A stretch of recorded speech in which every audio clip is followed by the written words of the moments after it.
Whether your advisory firm has 1 or 5 people, compliance will always be an issue. RIA Compliance Concepts is more than just another service provider. We truly care about seeing our clients prosper. That's why we started our podcast, the RIA Compliance Collective, providing up-to-date compliance guidance. We're passionate about doing our job so you can focus on doing your job. We understand regulatory compliance like the back of our hands, from full-service RIA registration to annual compliance reviews and everything in between.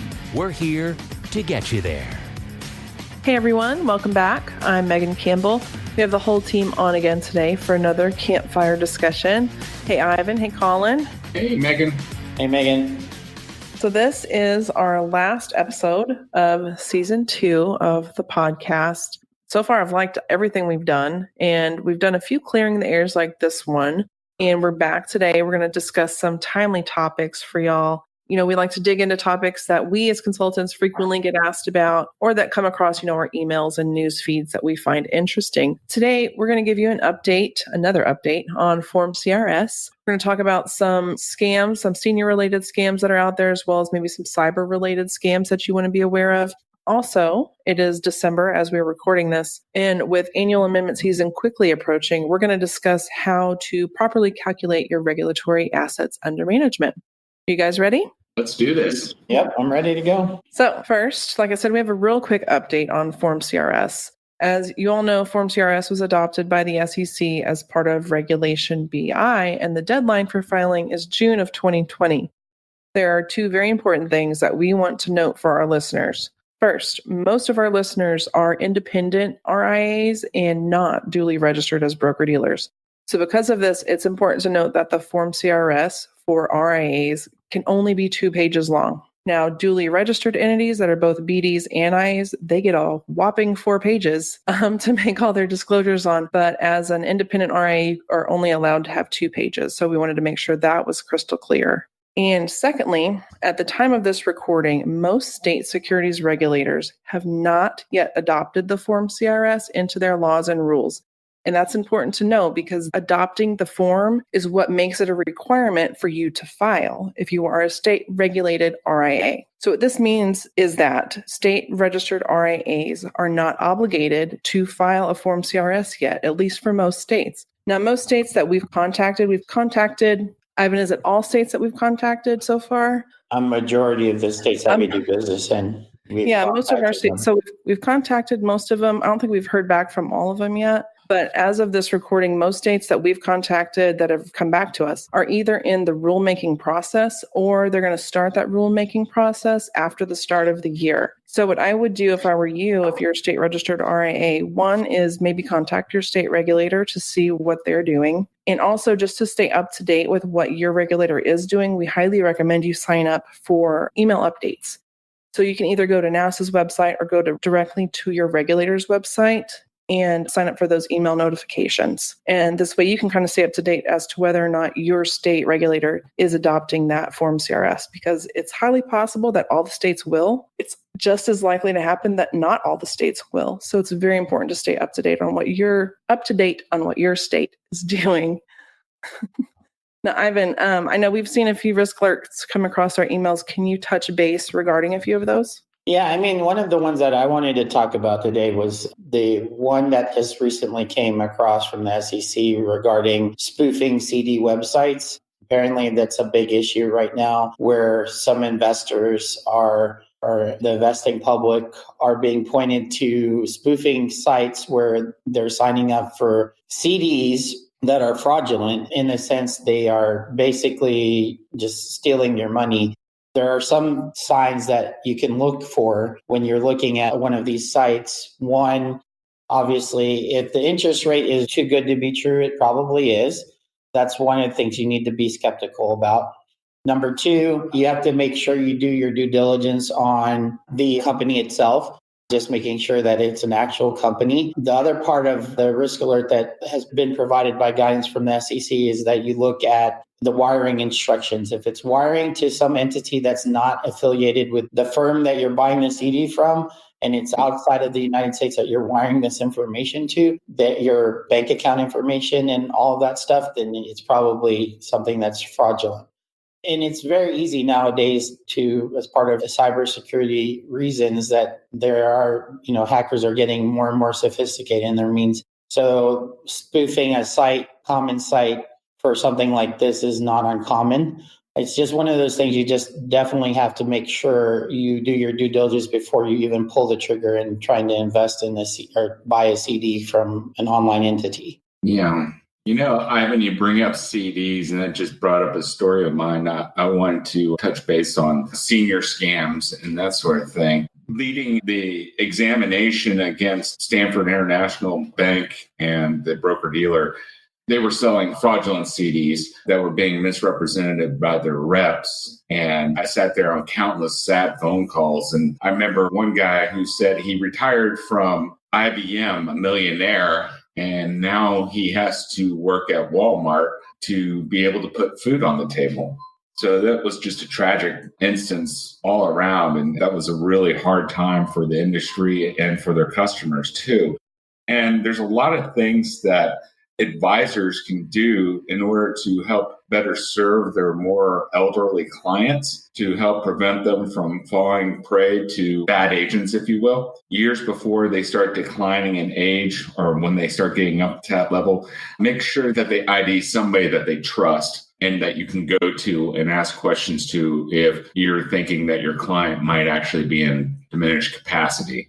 Also, being an investment advisor, you have insight to their finances. So if they're getting pushed to do something outside of your purview, buying, complex products, doing unneeded home repairs or what have you, you can sit there and reach out to that person that identified as somebody that they trust.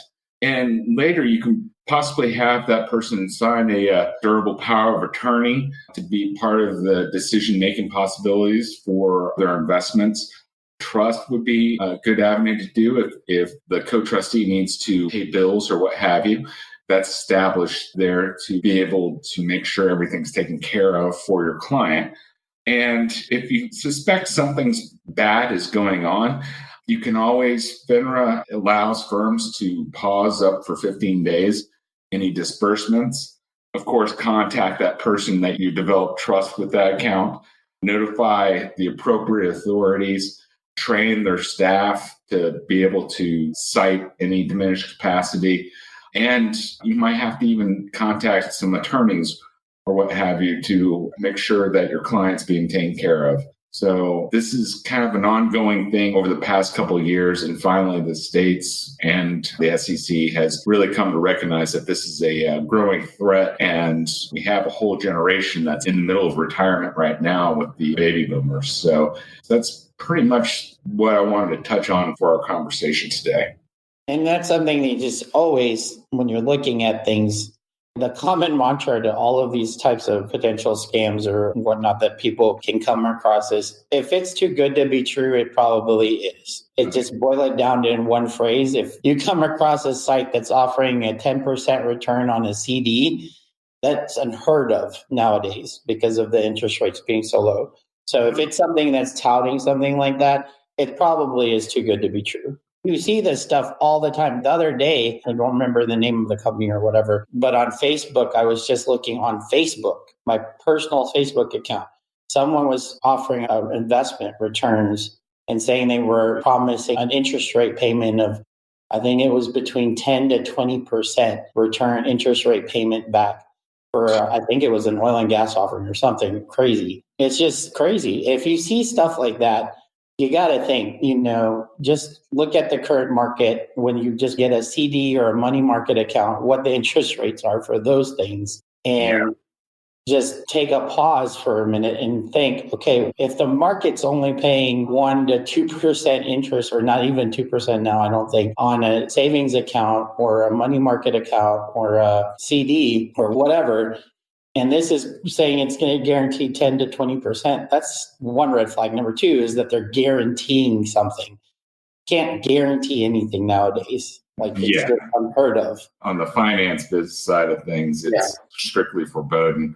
Yeah. And there's so many different things, whether it be faulty CDs or what have you, or variable annuities that are in a 401k or something like that, or an IRA, or or what have Yeah. you. Doesn't seem right. That there's some silly complex product. And there's a lot out there, and there's a lot that we've seen over the years. So Yeah. And it's sad though, because it's just not limited to financial services stuff either. There's other things out there like healthcare scams or cemetery scams and all these other things now that people are getting sucked into. Reverse mortgage. Some of them are scams. There are some that are, legitimate, but some that are not legitimate, so you always just have to take pause and making sure you look at everything before you make a decision when it comes to stuff like that. So and don't be susceptible to, high pressure tactics or what have you. Yeah, exactly. So Megan, I know we have more stuff to talk about gearing for annual amendment season. I know you were going to talk a little bit more on calculating the regulatory AUM, obviously, because that is a major component to our annual amendments, or the annual amendments for a lot of our RIA clients and audience. Can you give us a little bit more clarification or some tips to help some people understand that process?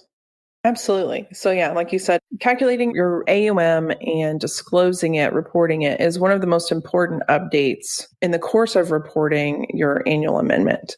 Specifically, your Form ADV requires that you update your regulatory AUM. So it's not necessarily what's in your accounting system that you're using, to invoice your clients. So what can you include? What can't you include? People usually ask us those questions. And as with anything that's related to the Form ADV, it really boils down to definitions. And specifically, the Form ADV says that regulatory AUM should only include securities portfolios for which you provide continuous and regular supervisory or management services.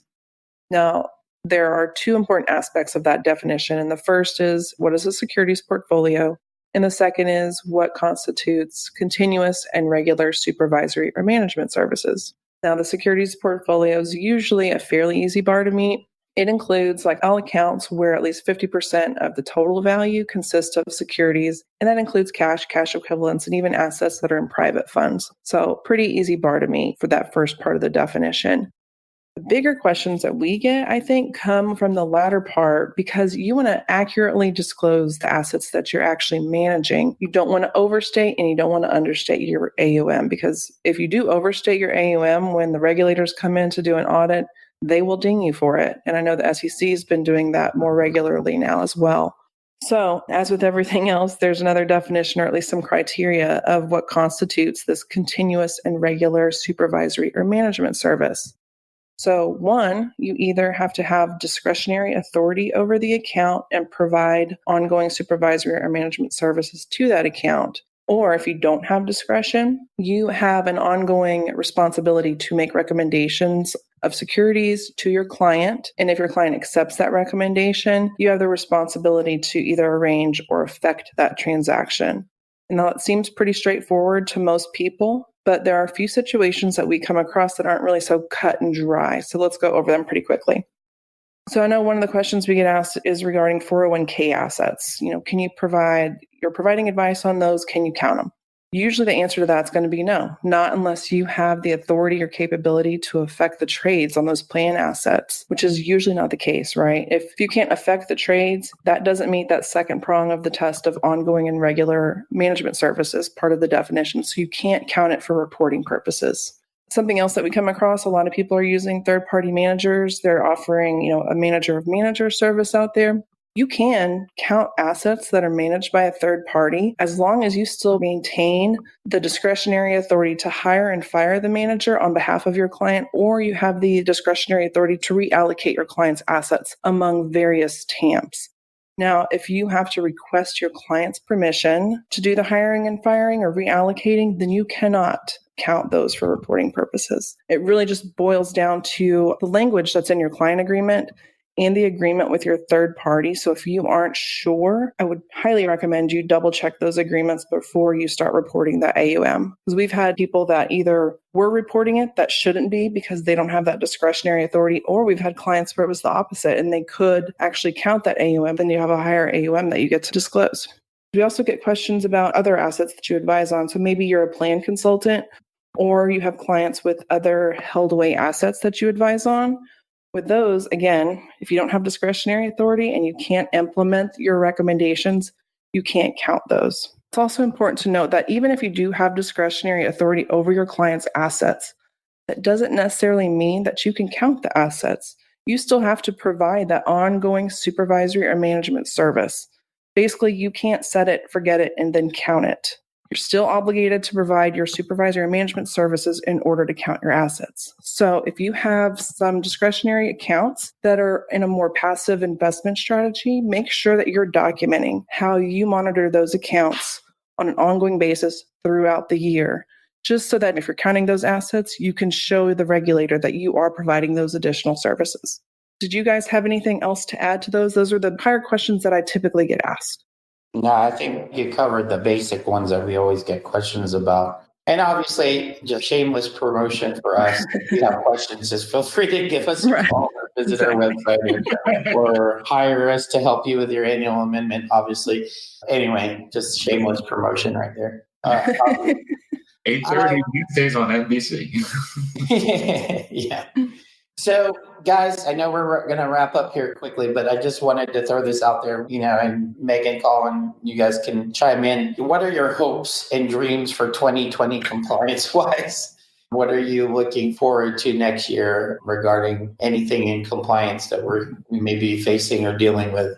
I know for me and for our clients too, it would be great if the state regulators would quickly make up their mind about the Form CRS. There's a lot of ambiguity around it on that level. And, because of what we do, we have clients that are SEC registered. They're going to have to file their forms. But then the other clients are kind of waiting in the wings. Are they going to need to file it? Is it going to be a different form? Is there going to be a different deadline? So I hate all the ambiguity around it. And so my hope and dream for 2020 is that, and it's probably not going to happen realistically, is that the rulemaking processes hurry along and that this gets put into place quickly and clearly. Yeah, regarding Form CRS, I'm going to go out on a bold statement and just be a little bit controversial. I'm hoping they remove that requirement for RIAs, period, because it just doesn't make any sense to me. And that's totally possible considering the lawsuits that are currently out there for Reg BI, because if Reg BI is overturned or amended, Form CRS could definitely go away. Yeah, I think on the BD side, I think it makes sense. I don't think it makes sense on the RIA side. The RIA side's been doing full disclosure forever, for a long, long time. Yeah. And to have an additional document to put in front of a client when you've already been required to provide everything in your kitchen sink in your ADV Part 2 and 2B, it just doesn't make sense to me. I think it's just another document that, is just unnecessary. Why are you trying to double up the work on and regurgitating something on another, 2 pages? Just beyond me. So I don't know. I understand it may be required, but it just doesn't make sense to me. But we'll do what we have to do for that. Right. Well, and then on a compliance standpoint, it's just another document that people have to make sure they update. If you're changing your address, it's another place you have to make sure you've updated your address. Yeah. So it leaves you open to, more deficiencies when you get audited. So that's another issue I take with it. And the clients that are going to read the Form CRS, well, they will have read the ADV Part 2 already. The clients that aren't going to read the Form CRS weren't going to read the ADV Part 2, the brochure already. So that's really up to the client. I completely 100% agree with both y'all. That this is just, it's a little too much. So how about you, Colin? What are your hopes and dreams for 2020 compliance-wise? Pet unicorn. You kind of stole my thunder. I'm on the same ballpark with you on Form CRS. I think it's just another risk area that advisors have to look for, and it doesn't tell you anything else that isn't already disclosed. So I just sit there and scratch my head on that. So. Yeah. On the compliance side of things for me in 2020, my goal or my hopes and dreams are I want more of the state regulators to take cybersecurity more seriously, because there's a handful of states that have adopted it, requirements for policies and procedures for this, but not enough states have. And on top of the senior vulnerability issue, which I think most of the states already agree is going to be an issue in financial exploitation, I think that cybersecurity should still then a lot of the states should start recognizing that that is another threat to a lot of the investing public and RIAs. And I think that that's something that needs to be addressed, and more rules and regulations need to be put in place for RIAs regarding that. And I'm not talking about, going overboard here, and making firms require that they do a cybersecurity audit annually or anything like that. I just think there needs to be something in place that people understand that this is a common threat to everyone, and just be transparent and understand that you need to do what you can to protect your clients by changing your passwords regularly, or using a password manager to do randomized passwords, two-step authentication, all of that stuff. I think just taking those simple steps to protect your clients is crucial, especially nowadays with all the hacking stuff that's going on. So Completely agree. But other than that, I'm just hoping for a full year again. Obviously, our business is doing well. I'm trying to get my mind right for annual amendment season. Obviously, everyone knows we're taking a hiatus for the next 4 months because of annual amendment season, because that is our busiest time of the year. Yep. And we would go completely crazy if we had to do the podcast and do amendments. So I think we wanted to keep our sanity. So I apologize if you guys have been hooked to our podcast. You're going to have to wait a few months before you get to listen to us again. But I mean, obviously, if there's anything, hot topic related, maybe issue that comes up that is a fire alarm issue or something, we'll do something, but I doubt it. Of course. Mm-hmm.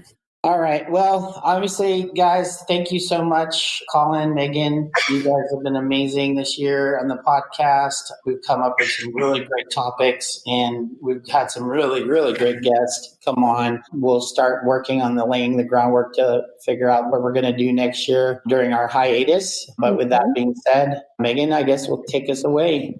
Yeah, and I wanted to say too, we'll have links in our show notes to the risk alerts that we discussed and the Form CRS guidance, and also include links to those sign-up pages on NASA and the SEC's website, so you can stay up to date with any releases that those regulators may have. And then also talking about gearing up for amendment season, being on our hiatus. If you don't want to miss out when we start season 3, I would highly recommend you hit the subscribe button so that we will automatically be downloaded so that you can listen to when we come back again in the spring. Yeah. And also, if there's any topics that maybe you are interested in, shoot us an email. Our email is info@riacc.io. And if there's any topics that you've thought of that are just kind of running around in your head that you would love for us to dig into or bring a guest on that we can dive into, we would love to hear from you. And then also, shameless self-promotion, we'll have a link to our pricing guide for our amendment services. If you feel like you don't want to do or need assistance with your amendment, we'll have a link to that as well. Absolutely. And with all that being said, thank you for joining us this season. And I hope you can join us again next season on the RIA Compliance Collective. Until next time, we're here to get you there. Thank you for listening to the RIA Compliance Collective. Your support is greatly appreciated. If you want to experience the RIA compliance concepts difference yourself, visit RIACC.io. From mock audits to customized compliance procedures, ongoing compliance assistance, and beyond, we're here for you always. Keep listening to discover more on how you can keep your advisory firm compliant so you can focus on achieving your goals. RIA Compliance Concepts. We're here to get you there.